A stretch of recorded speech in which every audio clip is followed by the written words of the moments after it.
It almost makes you feel like people really like this map or they really hate the others. I'm not sure what the deal is, but here we are.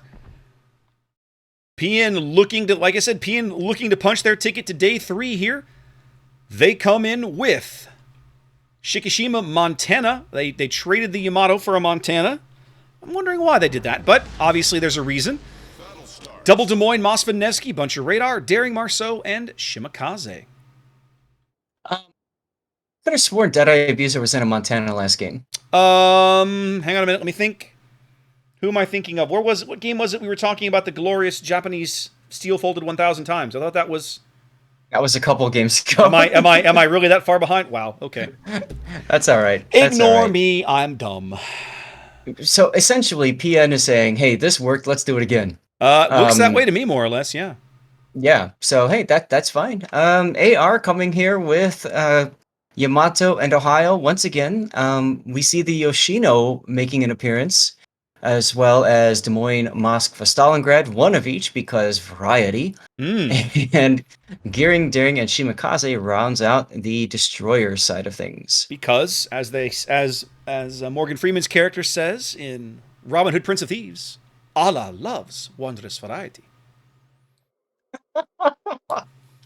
I have a head full of bizarre movie quotes, ladies and gentlemen. Welcome to the stream. That's right. We've got how many more days to do this? Oh man. Oh man, you guys have got at least 7? 12 or 14 more hours of this, if not 16. Like, it's going to be a while. If you want to watch the whole tournament, you're going to be here a while. All right, well, just that quickly, Tilo's Daring is going to be on to B. He's going to be opposed by Don Pato's Shimakaze. Don Pato wasn't in the last game, I don't believe. It's a new player for us. Yep. But they will be setting up opposite each other to have the typical destroyer staring contest. This is a much more even split. Both teams sending a ship to B, 4 north, 4 south. Yamato speaking early. Queen's Anne's Revenge sending shells downrange on elusive Payfast's Moskva. Doesn't look like he's going to get much out of it, though. Yep, and then we got Shikishima rounds coming in on Brahesius's Moskva. And nothing either.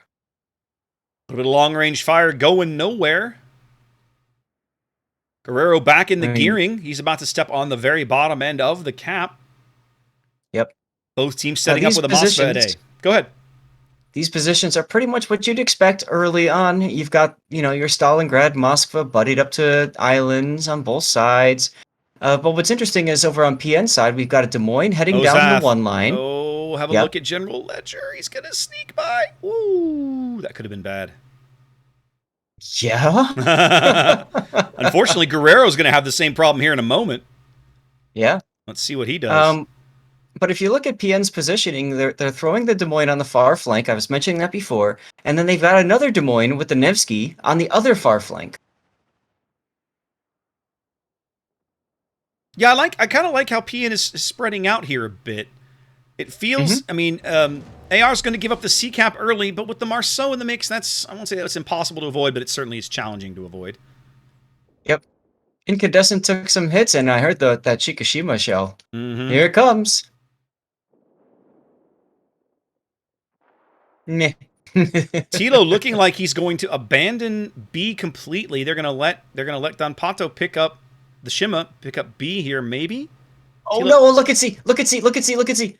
Summers Glow broadside to Daring torpedoes. Now he sees him. He's going. He's gonna take one. He's gonna take another. He can't. Is he? Oh my goodness! Only one into the Marceau. Still a good sized hit though. 10K right off the top. I thought that might have been a kill right there. Well, here's the thing, and if he hadn't slowed his engines down, it would have been. Because this is the thing about destroyers, right? If you want to turn quicker and avoid torpedoes like that, pull the handbrake. Turn your, don't say turn your engines off necessarily, but certainly slow the hell down, and that will help you turn quicker. And made a difference, made a huge difference. Well, and that shows the difference of competitive play versus randoms. People with that kind of level of experience. Indeed. Not just hitting W and praying. Now, one of the things I'm noticing, the Shimakaze in B, that's Don Pato, does not seem to have RPF. You can see his torpedo spreads just kind of all over the board. He's not sure where to fire, so he's just kind of doing what he does. It's interesting spamming torpedoes against the daring of all destroyers, right? Because he's got that hydro. that you have to assume is up if he's within range of you, because that Hydra lasts forever. So, yeah, I'm just 5 I minutes don't know. gone. 5 minutes gone. It really feels like AR has the upper hand here, guys. General Ledger driving into some torpedoes now, but I think he's going to find a gap. Yep.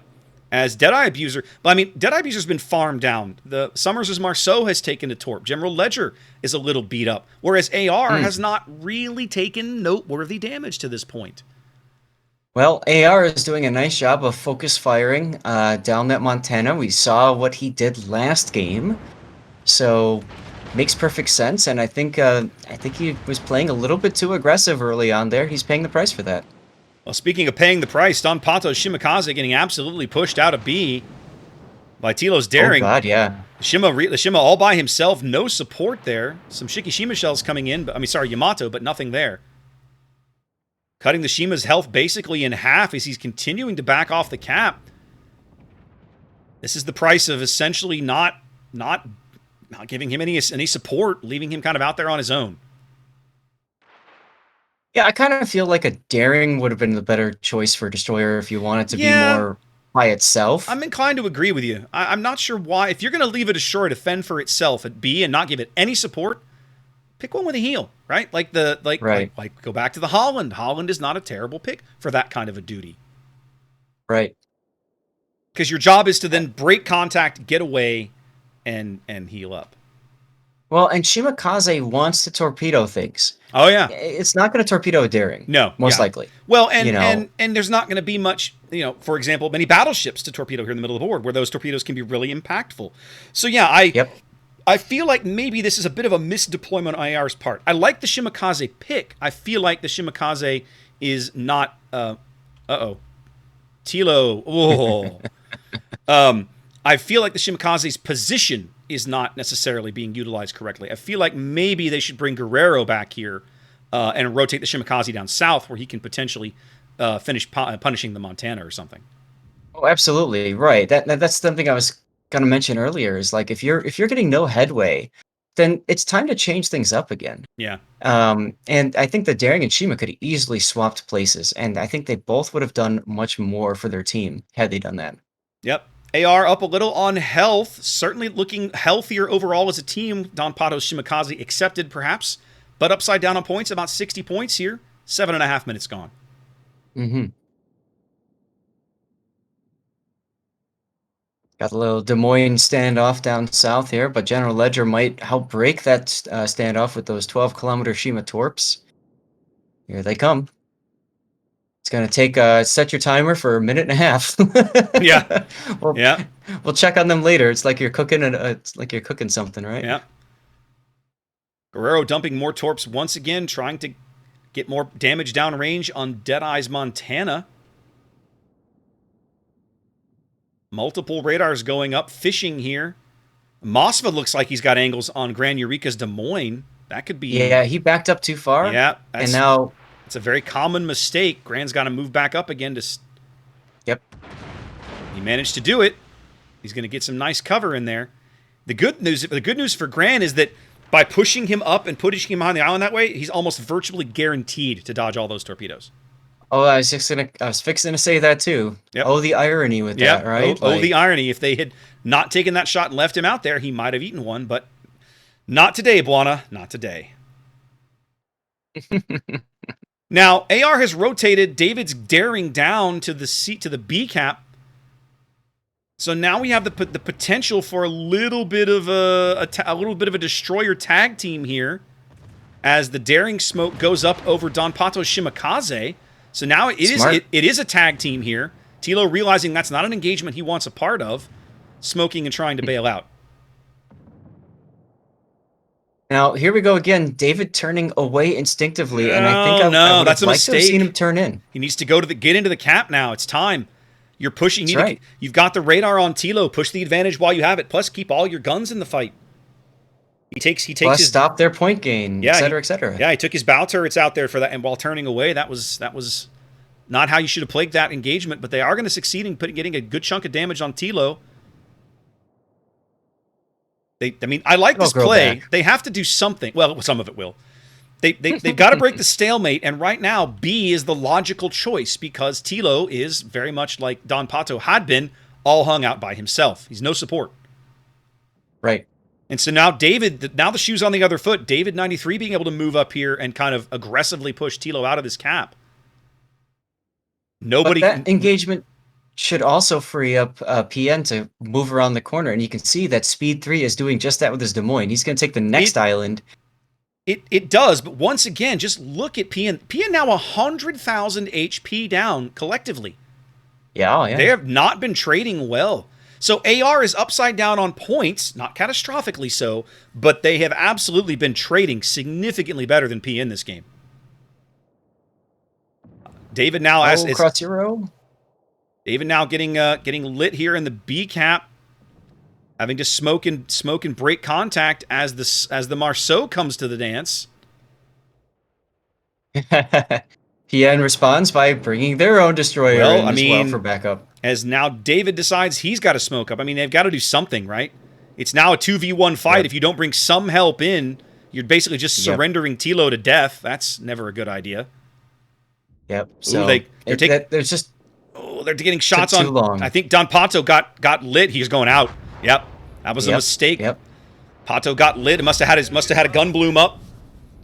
First kill here at the 11-minute mark going to PN. And just like that, the fortunes have shifted at B significantly.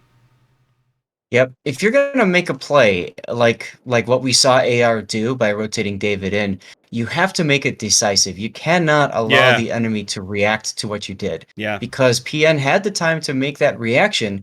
They were able to rotate in, and now look at what happened. AR had a beautiful play, and they unfortunately lost a lot of that momentum. Yeah, I feel like maybe they should have also brought like the Yoshino or the Stalin or something to go with it, right? Because, if they brought in the daring, if they had killed Tilo in that initial exchange, then this would have worked. He got away. Yes. So now you have to expect PN to react to your newfound board position by bringing someone in. So now they're going to bring in somebody, you've got to bring in somebody.